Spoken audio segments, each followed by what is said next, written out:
Thanks for listening to the Get Over Yourself podcast, brought to you by Carol Fit, Stationary Bike Program, 8-minute workouts to get super fit. Perfect Keto, the cleanest, highest potency ketone supplements. Mofo, male optimization formula with organs to boost testosterone. Let's get checked. At-home testing kits. Try lgc.com. Almost Heaven, beautiful compact home use sauna kits. B.rad's macadamia masterpiece, the mind-blowing nut butter blend.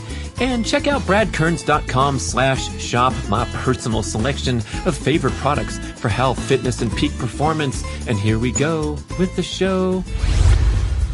I've been doing nasal breathing while I've been running. So I did this run the other day for an hour, all in math, and I ran for 15 minutes with my mouth closed at 5 minute, 10 kilometre pace, comfortable. And I really believe that's all about keeping that heart rate low. You know, I think MAF training has been one of the most important things I've ever done in my life. I reckon even if some of the world elites were doing all of this new style of training, they wouldn't be telling people. Introducing Let's Get Checked. It's a new company that makes comprehensive health, wellness, and peak performance metabolic testing more convenient than ever. You have to check these guys out right now. Go to trylgc.com/Brad and you get a beautiful presentation of what they're all about.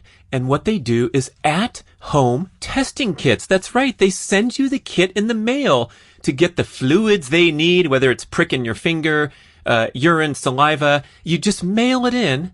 Don't even have to go to the blood draw lab, and you get your report in 2 to 5 days online with all your results. And they offer all kinds of stuff for health and wellness. You get your male and female sex hormone panels, comprehensive nutrition panels, sexual health and disease screening, everything in the privacy of your own home.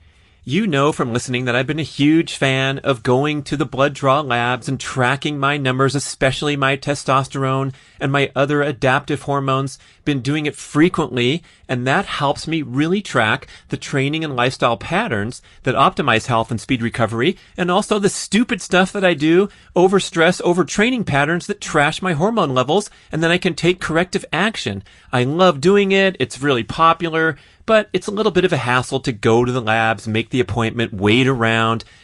So now, you just go to trylgc.com/Brad, get a 20% discount on all their tests, and everything happens at home. It's fantastic. And check this out.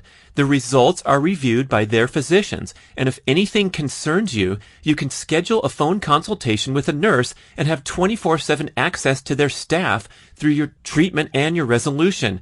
Oh, these guys are revolutionizing modern medicine and self-quantification. You're going to love it. It's so simple. The website presentation is really great. So try lgc.com/Brad, automatic 20% discount, or you can use the code Brad if you're on their website. Otherwise, let's get checked, everybody. Get Over Yourself podcast listeners, I promised you from the very beginning, didn't I, that we would record stuff that happens when the button is usually off.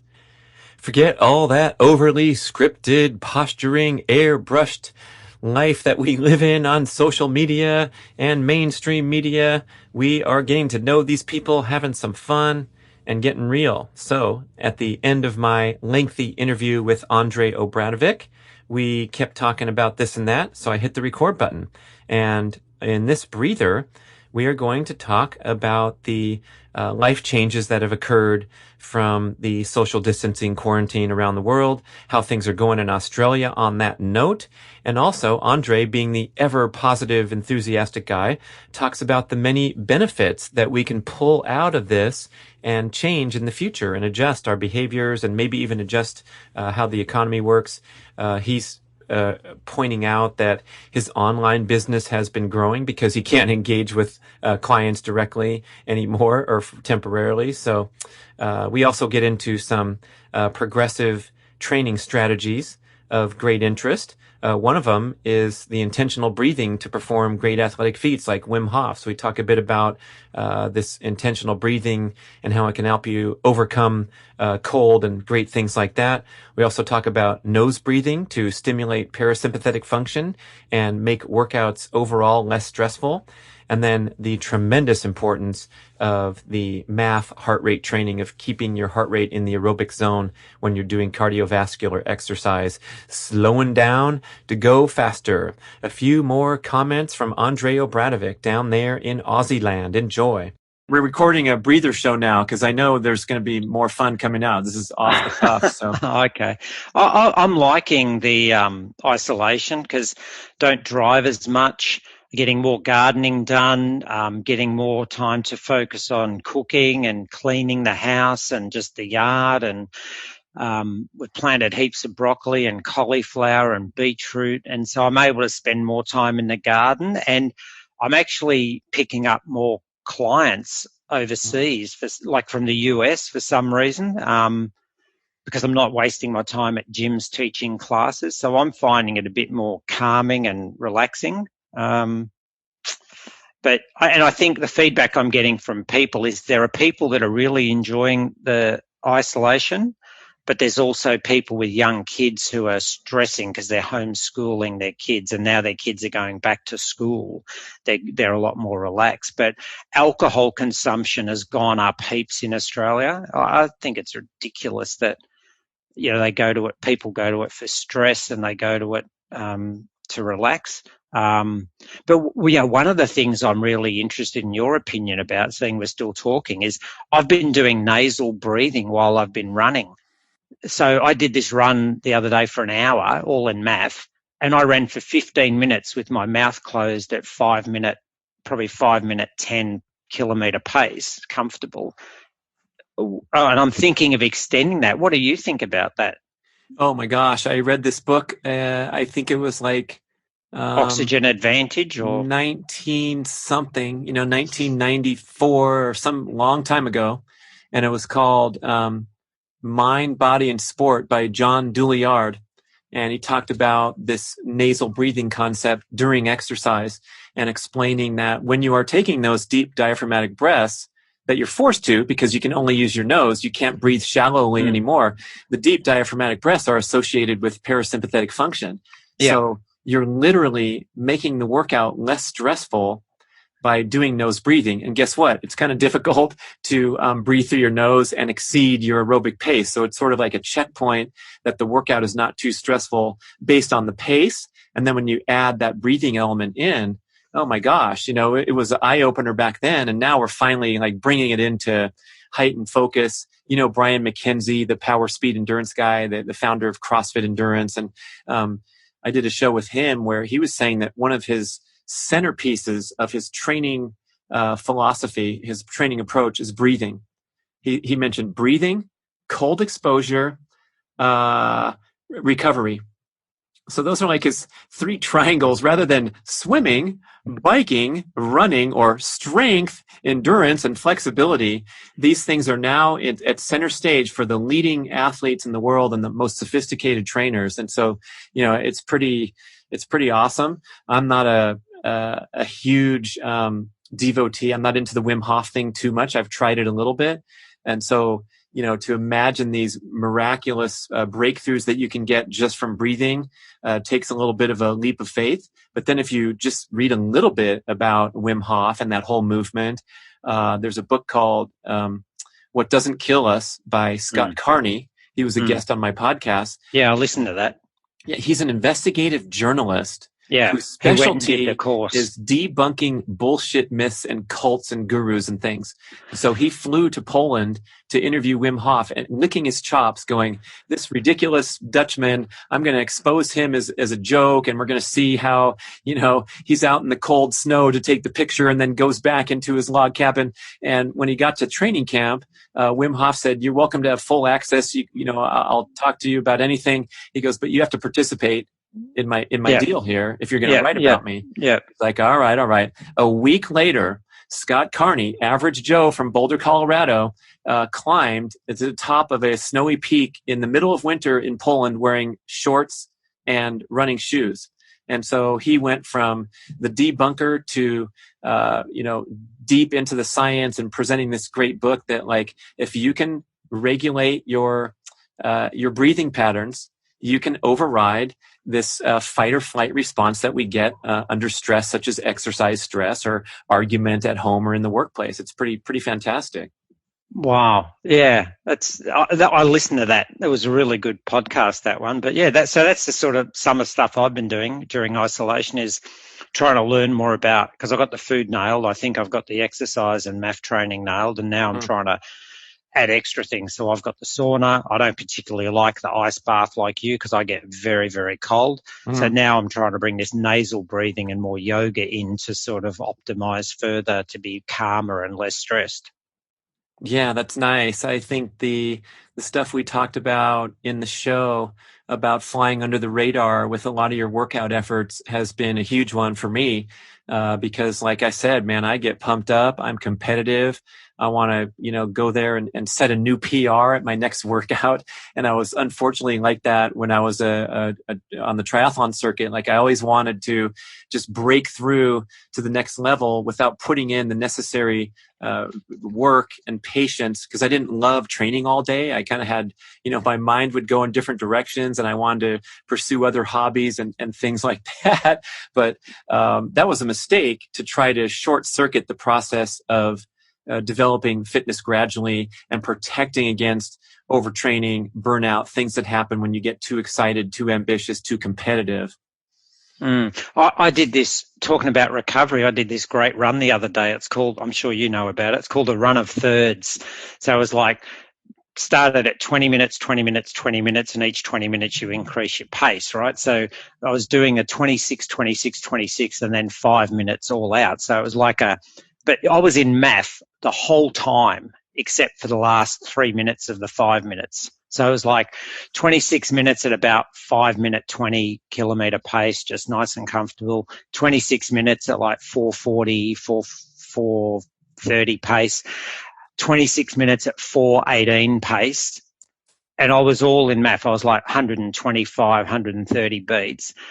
And then I did the 5 minutes at sub 4 minute pace, and I got up to 140 beats a minute, right? For like maybe 2 minutes, if that, or a minute.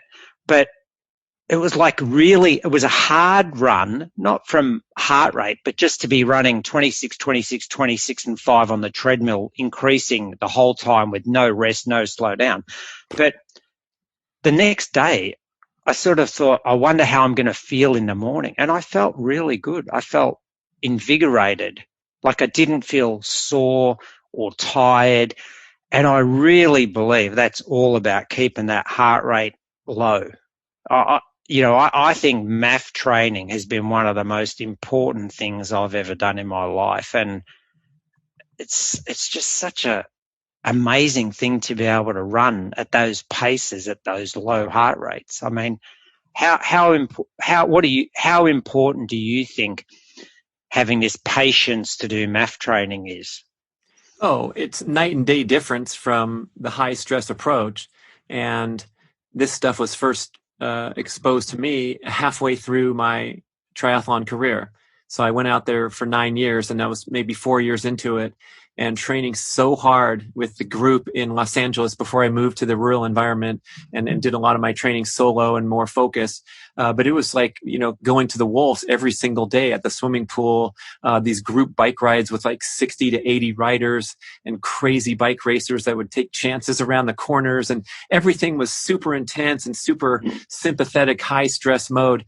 And I was putting, every ounce of energy I had into the sport and doing pretty well. And I was 8th in the world. And then I was, had a great race and got 3rd in the big race. And then I got 6th in the other race. But I got to this point where guys were still way ahead of me. Mike Pigg, Mark Allen. There was no comparison. And I knew I was a very talented athlete. I had high level in running before triathlon and all that stuff. And I remember feeling so frustrated after one of the races. And I just basically went over to Mark Allen and cornered his ass. And I said, dude, what's going on? And luckily this was before the era of doping, because if this story were transposed into the cycling pack in 1995 with Greg LeMond, what's going on is people are doping their asses off. But this was, back in the 80s. And so, I had an authentic conversation with Mark Allen. He said, look, here's the thing. You got to slow down. This training is too stressful. It breaks your body down over and over. You get sore muscles. You fry your adrenal glands. All these terms that we didn't even use back then. Cortisol. No one knew what that was. That? Is cortisone is when you get poison oak. I know I put cortisone on. But he had a short conversation with me, and he just said, slow down. Take care of your body, and then you can build and build and build steadily over time without the interruptions that happen from injuries and, hormonal imbalances and all the crazy stuff that I thought was part of the sport of triathlon. I thought you had to suffer like that to get better. And so, going in a different direction there, getting the heart watch on, that was 1987. I got the first heart rate monitor. It was rectangular shape, and it was like the size of strapped it to your chest, a big thing. Yeah. And, to have that courage and that confidence to, buy into something that the greatest triathlete of all time told me, and then listen to other experts, that was kind of the breakthrough for me. And Maffetone was pounding that drum. He's now been talking about the same stuff for over 30 years, maybe 40 years. But what's interesting is people don't want to hear that message, because they'd rather burn off excess energy from stressful life and have that unregulated competitive intensity to just go kick ass on the guy that just passed you on the bike trail on what's supposed to be a recovery ride. And so I think we all have to look in the mirror and ask ourselves what we're all about with our fitness goals, and then, answer to those and behave in a congruent manner to your stated goals and dreams. And so in my case, I was willing to do whatever it took to be the best. And I finally realized that meant that I had to go to the video store more often and sit on the couch more frequently and sleep more and do all these things that were against my natural competitive instincts, but were going to serve me in the long term. What do you think Olympic coaches and elite coaches are starting to change the way they coach, or what do you think that area is doing about MAF training or low heart rate training and changing some of the ways they build training for people at the elite level? What's your thoughts on that? Yeah, good question, man. We should be like co-hosts of the Muppet Middle-Aged Man podcast or something, because I like the interplay back and forth. And I just talked to Tim DiFrancesco, my good friend, who was the head strength and conditioning coach for the Los Angeles Lakers for 6 years, looking after Kobe Bryant when they won the title and the other great athletes that came through his shop. And there's a lot of cutting-edge stuff that's going on, and some really great, amazing leaders. Joel Jameson at 8weeksout.com. He's an MMA trainer. Dr. Craig Marker, you can find his stuff at breakingmuscle.com. And so these thought leaders are putting it out there and, showing us the future of fitness and helping us unwind this disastrous, flawed advice that we've been following for decades. So I see the groundswell happening.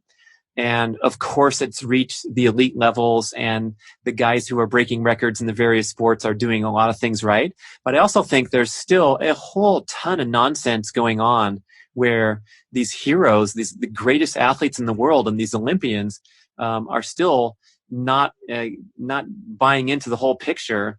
Usain Bolt, remember he ate 2,000 chicken McNuggets at the Olympic training, the Olympic Village over the duration of the Olympics. It was a funny article. Michael Phelps, you can Google that famous article that he ate 12,000 calories a day of garbage, and that came into the lexicon. And actually, he set the record straight years later when he was asked about that article. And he says, I only really ate 9,000 or 10,000 calories a day. It was embellished on this thing. But I think a lot of them are pathetically behind the curve. And I think of the NBA, these guys that are making millions and millions of dollars. They're so naturally talented. And then they turn up in the news for crashing their car at 2:30 in the morning, leaving a club drunk. And it's Oh man, it's kind of heartbreaking for people like us in the endurance sports where, the leaders in these sports are living like monks, like you, going to bed at 9:15 and putting in, the massive hours of training every week. So I think we have a long way to go. It doesn't necessarily mean that all these world records are going to be shattered because, Usain Bolt's, I think he's, the greatest athlete, or maybe tied with Tiger Woods as the greatest athlete that's ever lived on the planet. And he worked very, very hard. He wasn't just a gifted, tall guy that was taller than the other sprinters. Those guys train hard. And no, he didn't have the diet thing down at all. It probably cost him some recovery time and had that marginal thing. But I don't know if he would have gone a lot faster having, Dr. Dre plan his meals for him because he's going 100 meters, right? And same with some of these Ironman guys. Mike Pigg had the biggest motor and the most incredible mindset that was just 100% gas on every single day, starting at 6 a.m. with no sense of declining motivation or wavering focus. It never entered into his mind to have a down day or a second guessing of his purpose as a human. He just went at it and floored that gas pedal every day. And he, was one of the greatest of all time, probably the greatest short course athlete of all time. And he did that with pure, desire and insatiable desire to achieve great things. And he wasn't the most talented guy. His form was kind of crappy in swimming, kind of crappy in running, but he worked so hard on improving his running form. He would drive 6 or 7 hours to go see his coach, who subsequently moved out of his town, to have regular checkups to see how his running form was doing. And I reference myself where I'm thinking, did I have that level of commitment where I would drive 7 bloody hours to go run a few laps and have some guy watch me? I didn't care that much. I didn't have that total devotion and focus. And that's why, certain people, just like a CEO is going to sacrifice his family, his health, everything, so he can be one of the badasses of the world and fly on his private jet. So I think we all have to come to terms with what level of commitment we want and then let things play out accordingly. Yeah, absolutely. And I reckon even if some of the world elites were doing all of this new style of training, they wouldn't be telling people. So Mark Allen wasn't telling people all about MAF when he started it, I'm sure. He told you because you asked him, but people won't tell people their secrets. And I think the other thing is, you talked about Phelps and eating all those calories. I reckon it'd be interesting to do a show between us on looking at elite sports stars and how they're now got diabetes. So in Australia, there's a marathon runner called Robert De Castella. Oh, sure. Amazing. Yeah, 207. Yeah. Amazing guy. I ran with him in New York for the New York Marathon when I did it for my third time raising money for a soldiers charity. And we met with them and we had talks with them and the Indigenous Natural Peoples Foundation. And he's fat. He would have diabetes. And why is that? Because of all the flippin' sugar and carbs he ate from B.rad. And because they sponsored the AIS and all of that stuff. I reckon there's a show in that maybe. Gosh. Sisson and I talk about this a lot, and there's some notion that these endurance outliers who set the records and won great titles probably had some genetic attributes that served them very, very well when they were endurance competitors, and were also the same attributes that made them predisposed to getting fat and diabetic in the aftermath. Eddie Merckx and Greg LeMond, two of the greatest cyclists ever, especially winning the Tour for 3 weeks. You have to be able to ingest calories, store them, replenish energy, train again, stuff your face again. And some people, are better at that than others. It's called the thrifty gene. That's why some people some families have fat in their family and some don't. And so, maybe Eddie Merckx, had this ability to process massive loads of carbohydrates, store more glycogen, do all these great things that work really well in the Tour, but not when you're 50 and announcing all day on your butt and then getting on a bus to the next stage. Yeah, and your insulin receptors have gone, they've dulled over that time as well. But I reckon that'd be something to look at maybe. I might do some research and put together some thoughts for next time we talk maybe. Yeah, another aspect of that could be this, this natural human need to achieve homeostasis both in the short term and over the lifespan. And someone who's had that ridiculously incredible of a life and put in that much work, maybe they deserve 3 decades off where they're going to be the slowest walking person in the airport terminal and, have only a moderate commitment to exercise because they overdid it for so long. And just, the intensity of that life experience. Same with the professional football player, basketball player, the guys in America who retire with, millions and millions of dollars, and they're going fishing and, hanging around and not doing much with their life because, hey, man, they already went to the highest peak of, focus, concentration, dedication, commitment. And now they're getting some time off. They don't have the incentive anymore because they have all the money.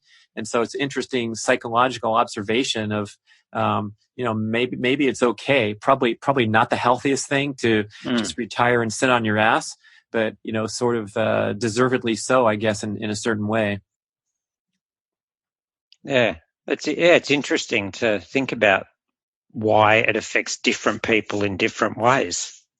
Yeah, and I think it's good to look for role models in that sense, where you see the great athlete of the past is now turning their attention to a different sport, or they're coaching, or they stay in shape, or they're still competing in the Masters division, or doing something. Right, like man, you. I'm trying. Like you. Yeah, I can't rest on my laurels as high as the next guy. But I had a conversation with Mark Allen down at his home in Santa Cruz, a few blocks from the beach, and he gets up every morning and he goes and surfs, and he's a pretty serious, accomplished surfer. It's a pretty darn good workout to be out there for a few hours catching waves.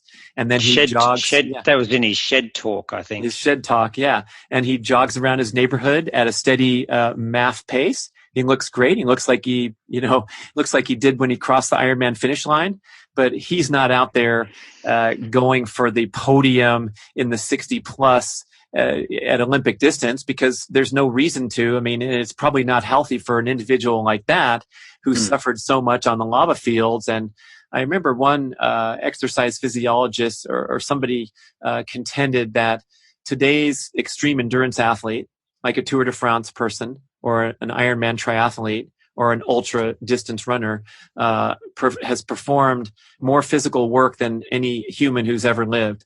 Vastly more than our hunter-gatherer ancestors who had a rough life and they had to carry heavy stones and walk 12 miles a day. But no one's ever challenged the heart and put the body into that mode of training for hours and hours a day, because there was no call to do it in survival, evolutionary selection. There's just, the African Kalahari hunter-gatherer that chased down the antelope in that documentary, The Great Dance. It's a great show. You can see it on YouTube. They chased this antelope for 4 hours in 110-degree heat. And the antelope, they finally caught up to the antelope, and it tipped over and collapsed in exhaustion and died. And then they had to stab it with a spear for the ceremonial aspect. But it shows like humans are great runners. They're, we're the top of the food chain because of our ability to have an amazing endurance. No, it's that we can do that once, carry that antelope back to camp and eat it for the next few weeks, and then go around and pick berries. So, this idea of training for a marathon, and I know there was a best-selling book about this, but I'm going to challenge that a little bit, that we're not built to go run 100 miles a week. This is against our genetics, and really it's more about having that capacity to once in a while push the body, but then live a more reasonable existence where we're not in that chronic training pattern, to bring it back to present time. Yeah, no, exactly. So, that's a good chat. Right on, man. We're grooving, and we got more topics set up for next time. So, Andre, thanks again. We'll catch up. Thank you, man. Yeah. No, great.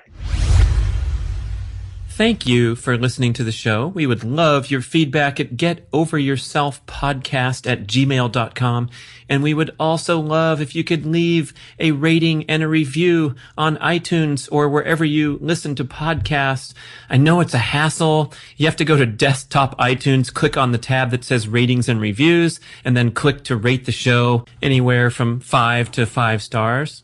And it really helps spread the word so more people can find the show and get over themselves, 'cause they need to. Thanks for doing it.